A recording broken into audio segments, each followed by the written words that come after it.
Wuthering Waves just released Phoebe's story where they just go through her whole personality, how her mindset is. Just like with Carlotta and Rocha, we also read in the past. It's just really zen, you know. And Hawkeye also started doing this with Aclea, which they never did before.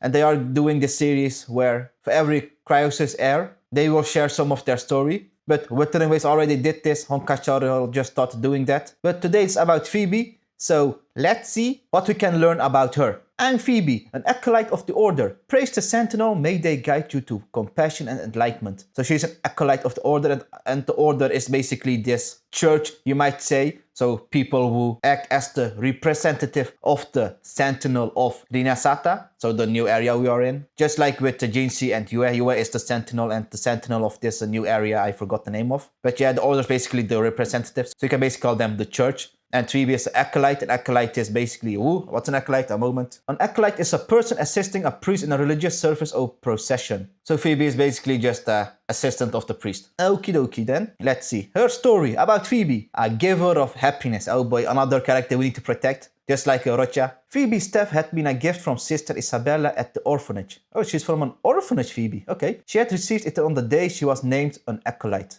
Okay, just as a reward. This staff, Sister Isabella said, gesturing to its bird-shaped head, is crafted in honor of the holy bird that once flew around the Sentinel Imperator. Oh, so that the Sentinel is called Imperator. So the Sentinel with Jinxie is Yue, and this one is, its name is Imperator, or is that just a general name? I don't know. Okay, their wings are said to have been blessed by the grace of the Sentinel. So her staff's like a bird-shaped thing. Where is her staff? Oh, there is even a bird, as you can see. If we zoom in a bit. Yeah, a little bit. As you can see, it's the shape of a bird. Okay. They bring hope and peace where they land. Phoebe knew the world was no longer as turbulent as it once was, but as the Codex decreed, little drops filled the ocean. To Phoebe, the phrase was a reminder that even the smallest actions, whether good or bad, could ripple outward. So basically, she believes in the butterfly effect. This belief drove her to always strive for peace and happiness in the lives of those around her. So she is doing good things because she thinks that her good things may increase in size and help others, so it has meaning. Makes sense. Phoebe dedicated herself to peacefully resolving conflicts in Ragunna, no matter their size, and seemed to have a knack for appearing exactly where and when she was needed. So Phoebe's timing is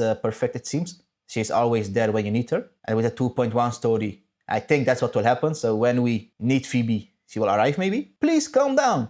Sometimes even Phoebe must resort to certain special means to resolve conflicts. So you can't always resolve things with the peace and talking, so sometimes you got to be harsh. Just like with that one scene in the 2.1 trailer. I think Phoebe knocked someone in behind the head. Wait, I will find it for you. Okay, where are we going to find that scene where Phoebe knocks out someone? Oh shit, she is knocked out here, but where is she knocking out someone else? But yeah, I can't find it, but in the 2.1 live stream, they showed Phoebe knocking out someone behind the head with her staff. Anyway, if you put that thing in my pizza again, I swear to the Holy Sentinel, I'm gonna kick you, sorry, but... What? Is Phoebe saying she will knock out someone if she puts in something in the pizza first? Someone is raising a ruckus outside Margaritas again. Also, that's the restaurant where we went with Zani, right? Again, and the resonator no less. Quick, go get Acolyte Phoebe. Oh, it's not Phoebe making a scene.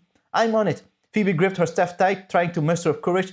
You can't do this, she reminded herself, recalling the teachings of the Codex. Come on, Phoebe, you're already getting quite good at holding back strength. Please, calm down. She safely brought down her staff and the golden bird on its tip took flight, its wings shimmering with eternal light, casting a gentle glow over the stunned crowd. The two parties who had been in a heat argument only a second ago smiled amicably and shook hands. As always, another conflict was resolved without anyone getting hurt. So Phoebe basically used her magic powers to resolve the conflict. So she brainwashed them. So people had the whole argument about pizza in the Margarita restaurant, and Phoebe resolves it with magic. Alrighty then. Beloved friends! In Phoebe's eyes, echoes are divine and voice, but also beloved friends. She sees everything in a positive light and treats every echo with love and care. This is how she has become the well-respected, trustworthy acolyte that she is today. So because Phoebe also shows compassion for echoes, she is even more respected by everyone else. Common echoes, typically indistinguishable to most, are all unique individuals to Phoebe. She can easily distinguish them, earning her the affectionate title, a walking encyclopedia of Ragunesi echoes.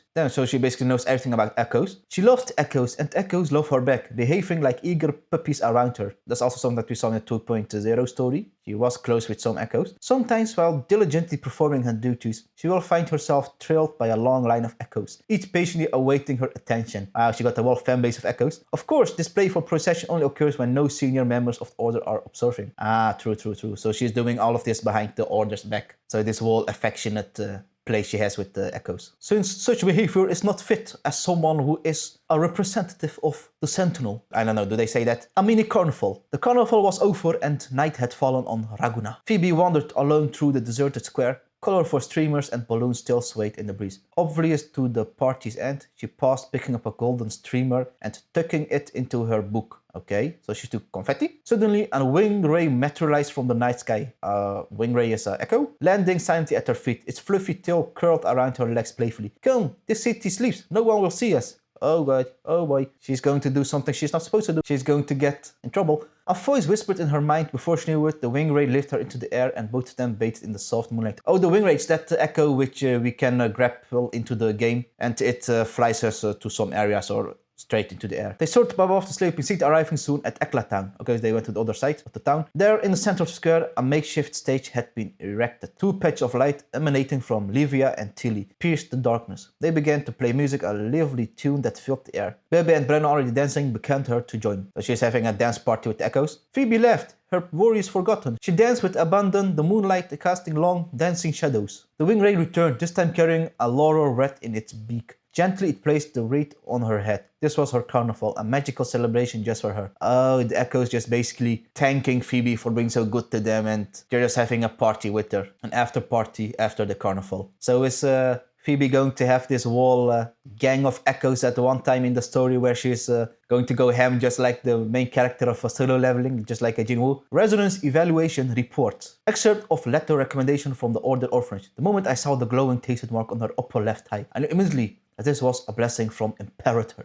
So is her tasted mark that special then? That it shows her great potential? The resonance ability allowed her to manifest light. Oh, she can manifest light, refracting it into various forms of prisms. Even on the darkest night, when the storm had snuffed out all other light, she fills every room with a soft, radiant glow. So she's basically acting like electricity. A light so comforting, it conveys the very essence of hope in the darkest of times. Phoebe is basically the light in the dark, literally. As written in the Tenets of the Deep, such lights must have always existed in her heart, a sign of her relentless devotion. So this light she can manifest from her mark. It's basically a representation of the good heart she has, the light she is. Okay, this record has been transferred from the Deep Orphanage of the Order of the Deep's archives. We have reason to believe that the Acolyte initiate Phoebe's unparalleled resonance ability stems from her unwavering faith in the divinity. So they think that the reason why Phoebe is so strong, why her light is so bright of her resonance ability, is because she has such a great belief. So if she loses her belief, will her resonance powers then go away? Or will it like shine black hole magic? This demonstrated by the rapport between her and Echoes, a connection that has reinforced the trust some of her faithfuls have in her. Her active involvement in charitable works has already earned her recognition. Therefore, we have voted unanimously to grant her the title of Acolyte after her novitiate. So because she is such a good person helping the Echoes and doing a good charitable work, the church was like, ayo, you have been promoted to Acolyte. However, some within the order believe that her closeness with the Echoes violates the order's doctrines. The blessings of the divine envoys are to be shared equitably. His love for their people is impartial and tainted by favoritism. Being too close to the divine envoys could lead to unforeseen risks. For this reason, we do not recommend her appointment to the Servitude Hall, and believe it would be most prudent to transfer her to the Ministry of Holy Rituals instead. Just like we anticipated, Phoebe is just too close with the Echoes, and that does not go with the mindset of the Order. That's why Phoebe is sometimes doing these meetings with the Echoes in secret, just like that after party after the carnival. Overclock Diagnostic Report. Order of the Deep, Ministry of Holy Rituals record. Resonator Phoebe's waveform graph displays elliptical fluctuations. The time domain pattern is stable and no signs of abnormal fluctuation are observed. The test results fall within the normal phase range. So she has no signs of overclocking then, compared to Camellia with overclocking the wild time. Resonant critically, relatively high. What does that mean? Resonator Phoebe's frequency displays high stability with a low risk of overclocking. Alright, just as we expected. Her cards show no history of overclocking, so she has never overclocked. Will she overclock in the new 2.1 story? Who knows? Since we saw her in that trailer where she was in the Rover's arms, really exhausted. Did she overclock there? Or something happened? Acolyte Phoebe has always strictly adhered to the teachings of silence and self-restraint, making her stability unmatched among her peers. Observations show that Acolyte Phoebe's resonance ability produces a stable frequency, strongly affecting echoes and remnant creatures. Humans can also be affected to a certain degree, experiencing healing on a spiritual level. Damn! So being close to Phoebe literally heals your mental state? This makes her particularly adept in roles that require soothing and mediation. So she's literally a walking, cheeky ball of goodness, like curing and helping everyone around her, just by existing alone. Latest notes, a brief sawtooth fluctuation was detected in Acolyte Phoebe's regular waveform. No abnormalities have been noted at this time, but continued monitoring is advised, with increased attention if necessary. Ooh, so there has happened something with Phoebe. There was a weird detection of a sawtooth fluctuation. So a weird spike, I assume, instead of a nice, beautiful, oscillating waveform. Oh. So something will happen, right? Will she overclock? Will she go out of control? Will she show her split personality evil side? Nah, I doubt that. Okay. Appearance. Adorable and innocent. Meet Phoebe, an adorable young lady wearing a wide-brimmed hat. She moves with the grace of a butterfly, her eyes sparkling with pure innocence. The echoes just love her. Want to find her? Wherever a crowd of happy echoes scatters, you will likely find Phoebe right in the middle of it all. Basically, all echoes love her, since she's literally a walking ball of goodness. A devotee. Phoebe looks every bit acolyte, dressed in the order's finest. You will often find her nose buried in a heavy tome, held with the reference of priestess. Her nose buried in a heavy tome. What's a heavy tome? As in a stone without text on it. So she likes reading. A special staff, which she got from sister someone, I don't know her name anymore, when she promoted to an acolyte. And that sister is from an orphanage, so I think Phoebe is also from orphanage then. Phoebe has a staff adorned with a bird-like head that she carries wherever she goes. She uses it as a weapon in combat, but its purpose goes beyond that. With a gentle swing, Phoebe would use it to knock humans' echoes out of any negative emotions.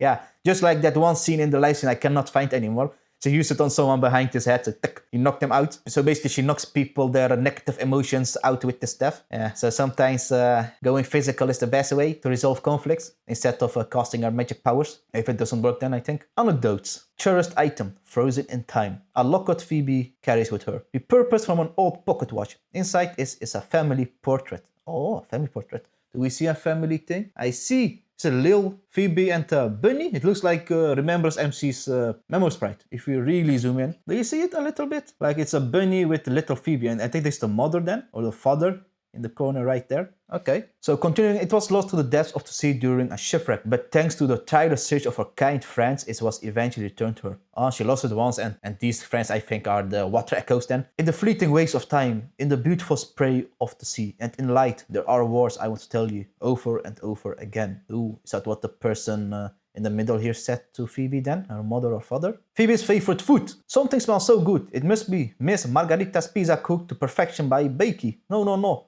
This month's pizza day already passed. What is pizza day, you ask? It is the only day of the month we were allowed pizza at the orphanage. Ah, so she is officially from the orphanage then, okay. Even though I don't go hungry anymore, as an acolyte I must resist gluttony. Besides, the best pizza is one that is shared with friends. Ah, so her favorite food is a pizza. And she was just allowed to eat it once per month. The hell, man? Is that why she has such cheeky cheeks? All the pet of the pizza went to her cheeks? Phoebe's ideals. I hope for children to be by their parents' side, for sailors to return home after long voyages, for all to soar free as birds, for people to come together despite their differences, for the lemon to not drive people apart. What I hope for myself, I hope Hey man, tell us her hopes. But yeah, as we know, she's a ball of goodness and wants the best for everyone and everything, even echoes. Thoughts.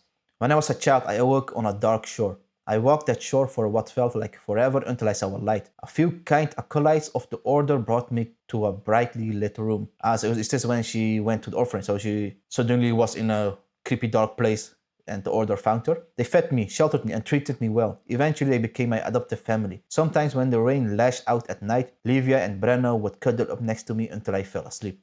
With them at my side, I never felt lonely. And Livia and Brenno are, I think, her pet echoes then, so this one bunny here is one of them. Continuing, idol animation. As expected, beautiful. Wait, let me zoom out. Voila, she just stands, prays, and swings with her sword. Voila, and cause some weird ass magic text on the air. Okay, cool. Lovely. Character menu. Voila. Ooh, swing. Just like a Joe stuff or a boss stuff. She knows martial arts, right? Who knows? Does she? She uses that staff to knock people out, so she must know how to handle it like a weapon, I think. Convenient animation. Yeah, we saw this too in the live stream. Just pew, pew, and then she sits there on the ground, right? Reading a book. Okay, lovely. Resonance Liberation. Yeah, we saw these two in the live stream. I like this cool black and white attack though, like that one frame. Pew! It was quite cool though.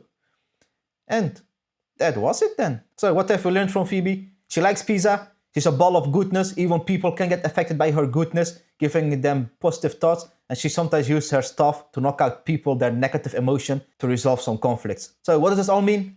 We need to protect her at all costs. But as they showed in a 2.1 livestream, she was in Rover's arms, like injured. Wait, let me show you. Yeah, right here. She's like injured here. The tidebreak attacked us. Oh, bye. No, Phoebe. She won't let her die, right? Nah. But of course they're going to kill her, man. She's literally a ball of goodness, just like Rocha, and they're going to kill her off. Nah, I doubt that. I doubt that. They won't.